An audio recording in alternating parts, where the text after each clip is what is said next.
بسم اللہ الرحمن الرحیم۔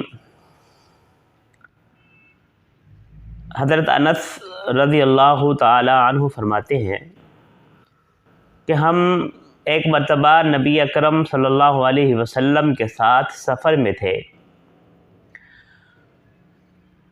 گرمی کا موسم تھا۔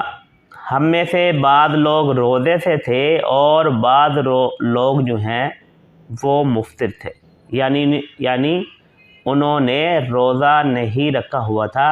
حضور اکرم صلی اللہ علیہ وسلم کے ساتھ صحابہ سفر پہ تھے اور بعض صحابہ نے روزہ رکھا ہوا تھا، بعض صحابہ نے روزہ نہیں رکھا ہوا تھا۔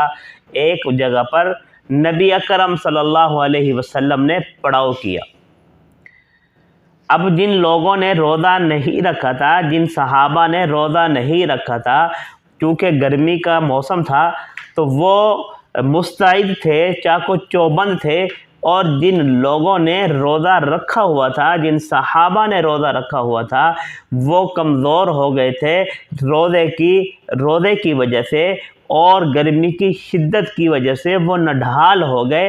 حضرت انس فرماتے ہیں کہ انہوں نے خیمے کھڑے کیے اور اپنے اونٹوں کو پانی پلایا۔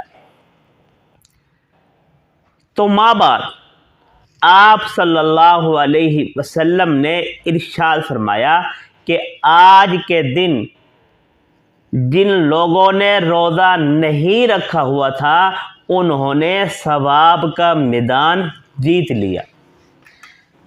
یعنی اگر سفر ایسا ہو جس میں روزہ رکھنا مشکل ہو تو پھر اس سفر میں آپ نہ روزہ رکھیں، اور روزہ نہ رکھنا اس حدیث سے یہی معلوم ہو رہا ہے کہ مشکل سفر میں روزہ نہ رکھنا ہی بہتر ہے۔ آپ صلی اللہ علیہ وسلم صحابہ کو فرما رہے ہیں کہ آج جن لوگوں نے روزہ نہیں رکھا تھا انہوں نے ثواب کا میدان جیت لیا، یعنی آج انہوں نے ثواب زیادہ حاصل کر لیا۔